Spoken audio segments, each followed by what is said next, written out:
Aziz do'stlar, darsimiz mavzusi bexatar onalik. Bugungi mavzuda eng kerakli, eng muhim bo'lgan qismlardan biri bu birinchi qismi. Darsni ikki qismga bo'lib o'tamiz. Birinchi va ikkinchi qism. Bugun birinchi qismini o'tamiz. Demak, bexatar onalik dasturi.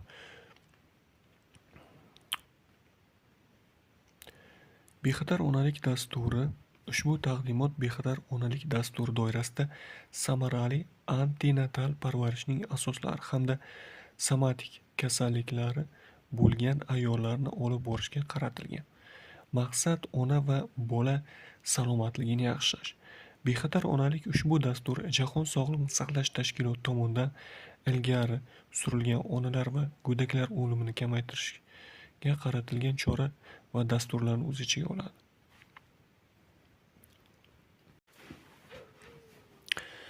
Akusherlik nazorati jinsiy yo'l bilan yuqadigan kasalliklar hamda reproduktiv salomatlik, tug'ruq davri va tug'ruqdan keyingi parvarish, ko'krak suti bilan oziqlantirish.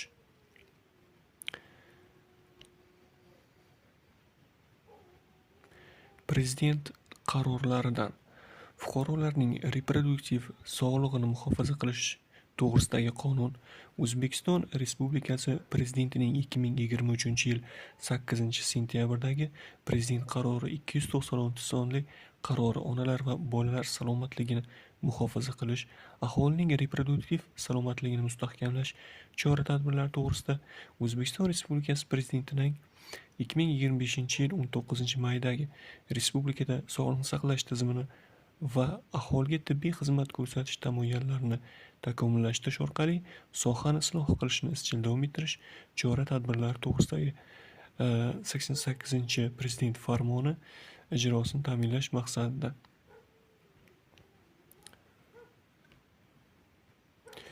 O'zbekiston Respublikasi Prezidentining qarori 2022-yil 25-apreldagi 216-sonli hamda 2022-2026-yillarda onalik va bolalikni muhofaza qilishni kuchaytirish to'g'risida O'zbekiston Respublikasi Sog'liqni saqlash vazirining buyrug'i, Sog'liqni saqlash vazirining antinatal parvarish xavf guruhidagi homiladorlarni parvarish qilish. Antinatal parvarish tushunchasi o'zi nima? Antinatal parvarish bu homiladorlik davridagi ayolni shifokor va doya nazoratdir. Qaytaramiz. Antinatal parvarish bu homiladorlik davridagi ayolning shifokor va doya nazoratdir. Antinatal parvarishni ahamiyati nima? Parvarish davridagi qatnov va ko'riklar oilaviy shifokor tomonidan tegishli klinik protokollarga asoslangan holda olib boriladi. Antinatal parvarishning maqsadi homiladorlik davrida ona yoki homila tomonidan xavf paydo bo'lgan hollarda oilaviy shifokor tomonidan akusher-ginekolog va boshqa tor soha mutaxassislariga yo'naltiriladi. Antinatal parvarishning asosiy muammolari: oila va jamiyat bilan bog'liq sabablar, homiladorlikka oldindan tayyorgarlik ko'rmaslik, tibbiy ko'rikdan o'tmaslik, homiladorlik vaqtida xavfli alomatlar haqida tushunchaning yo'qligi va agar ular paydo bo'lsa, darhol shifokorga murojaat qilish zarurligini bilmasligi. Antinatal parvarishning asosiy muammolar va oila va jamiyat bilan bog'liq sabablari: homiladorlikka oldindan tayyorgarlik ko'rmaslik, tuqqan ayol organizmining qayta tiklanishi va optimal intergenetik intervalga rioya qilish uchun kontratsepsiyadan foydalanmasligi. Asoratlar bo'lsa, shifokorga kech murojaat qilish. Nima ishlar qilinishi kerak? Oilaviy shifokor asoratsiz kechuvchi homiladorlikni olib borish kamida 7 va 8 ta ko'rik homiladorlik davrida bitta ko'rik tug'ruqdan keyin amalga oshirish kerak. Antinatal ko'riklar 1 va 2-3 trimestrda hamda somatik kasalliklar keyingi davrni o'z ichiga oladi. 1 trimestr ko'rigi 12 haftagacha bajariladi.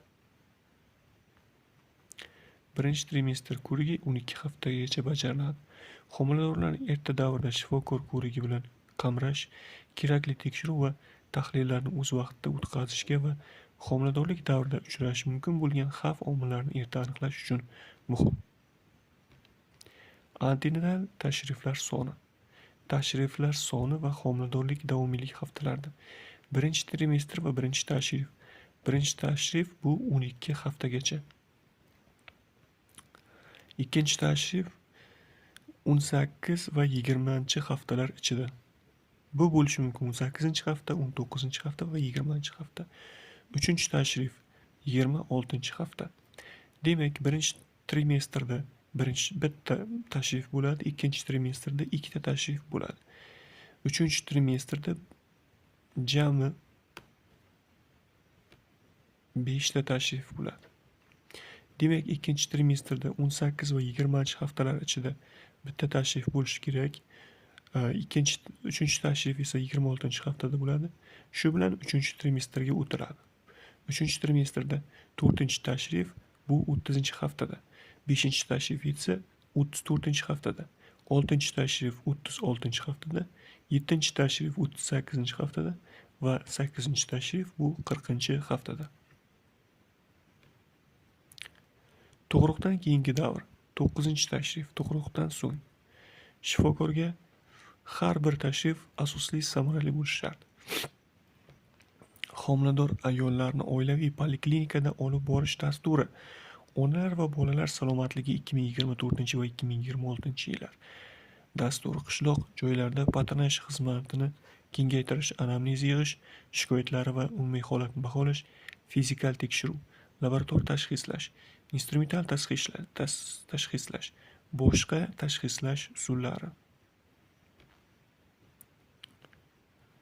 Qanday xavf omillarini hisobga olish zarur? Ayollarning yoshi 20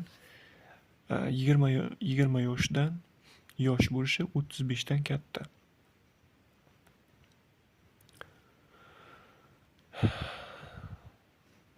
Qanday xavf omillarini hisobga olish zarur?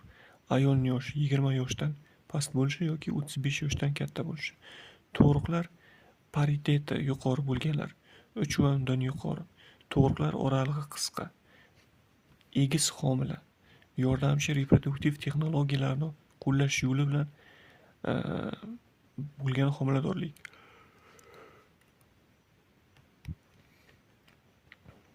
Avvalgi homiladorlikni kechishi, asoratlar bilan kechishi, kesarcha kesish, qon quyish, qon bosimini oshishi, eklamsiya, tug'ruqdan keyingi qon ketish, septik asoratlar.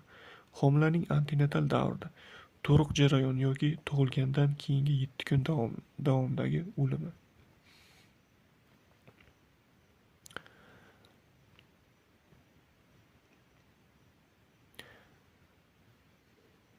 Homilani antenatal tekshiruv algoritmi. Homilani antenatal tekshiruv algoritmi bu homila faoliyatini baholash, gravidogramma, ultratovush fitometriyasi va platsentrometriyasi, elektrokardiogramma EKG va dopplerometriya. Skrining tekshiruvlari orqali homila nuqsonlari o'z vaqtida aniqlanadi va to'xtatiladi. Homilani antenatal tekshiruv algoritmi homila faoliyatini baholash, gravidogramma, ultratovush fitometriyasi va platsentometriyasi, elektrokardiogramma, EKG, dopplerometriya. Oilaviy anamnez.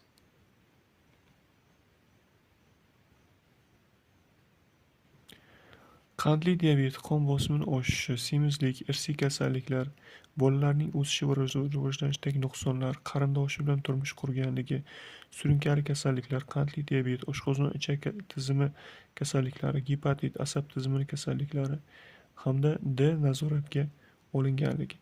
Yuqorida keltirilgan xavf omillarining bir va undan ortig'i tasdiqlansa, ayolni tegishli chuqurlashtirilgan ko'rikka yuborish kerak bo'ladi.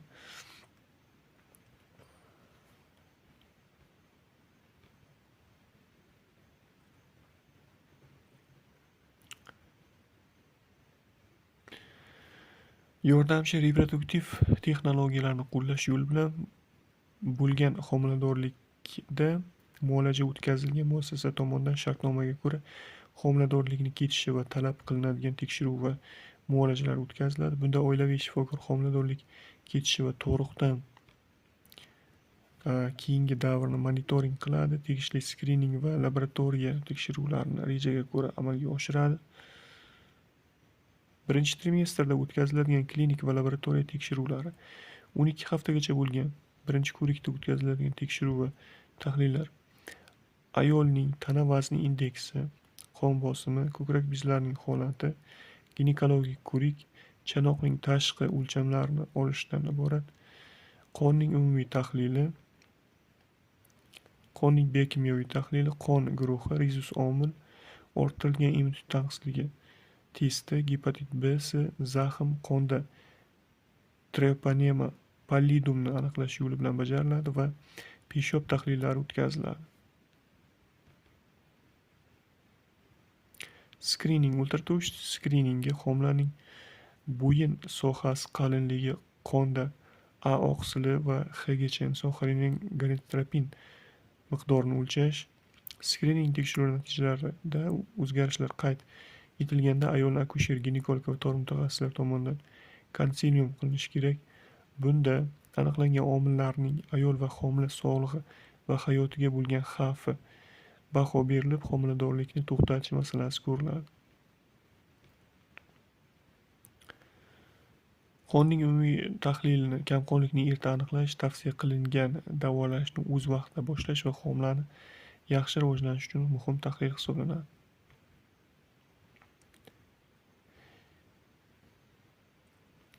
Birinchi skrining. Ultratovush skriningi homilani bo'yin sohasi qalinligi, qonda A oqsilining hamda Hgacha inson xolinining gonadotropin miqdorini o'lchash. Skrining tekshiruvlari natijalarida o'zgarishlarni qayd etilganda ayolni akusher, ginekolog va tor mutaxassislar tomonidan konsilium qilinishi kerak. Bunda aniqlangan omillarning ayol va homila sog'lig'i va hayotiga bo'lgan xavfiga baho berilib, homiladorlikni to'xtatish masalasi ko'riladi. Qonning umumiy tahlili kamqonlikni erta aniqlash, tavsiya qilingan davolashlarni o'z vaqtida boshlash va homilani yaxshi rivojlanishi uchun muhim tahlil hisoblanadi.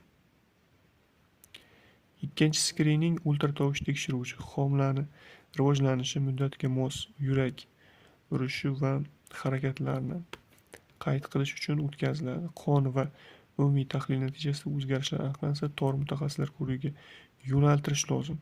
Hayz to'xtashi, homiladorlikning alomatlari kuzatilib, UZIda bachadonda homila ko'rinmasa, beta Hgacha gormoni aniqlash uchun test o'tkazilishi kerak. Bu bachadondan tashqari homiladorlik xavfini erta aniqlash va mutaxassisga yo'naltirish uchun muhim. Bu bachadondan tashqari homiladorlik xavfini erta aniqlash va mutaxassisga yo'naltirish uchun muhim. Ikkinchi trimestr homiladorlikning 18 va 24 haftasida amalga oshiriladi. Ikkinchi trimestr 18 va 24 haftasida amalga oshiriladi. Bu davrda ikkita ko'rik o'tkazilishi shart. Homiladorlik davrida gestatsion, qonda diabet va qandli diabetning diagnostikasi tasniflari, qonning umumiy tahlili, bioximiya tahlili va qon quyilish tizimini baholash, koagulogramma tahlili, teri yuzasining rangi, oyoq va qo'llarda shishlar borligi, qon bosimi, puls va tana vazni indeksi. Skrining tekshiruvlari. UZIda tekshiruv 18 va 20 haftada UZI yordamida o'tkaziladigan skrining tekshiruviga yuborish tavsiya qilinadi. Bunda homilaning o'sishi, bosh va ko'krak qafasining nisbiy o'lchamlari, rivojlanish nuqsonlari, qo'g'anoq suvlarining hajmi kabi ko'rsatkichlarga baho beriladi. Homilaning rivojlanishi yoki yo'ldosh tomonidan aniqlangan nuqsonlar topilsa, mutaxassis, akusher, ginekolog ko'rigiga yuboriladi. Peroral glyukozaga tolerantlik testi 26 va 28 haftada o'tkaziladi. PGTT ya'ni peroral glyukozaga tolerantlik testi 26 va 28 haftada o'tkaziladi. Test natijasida o'zgarish topilsa, akusher, ginekolog ko'rigiga yuboriladi.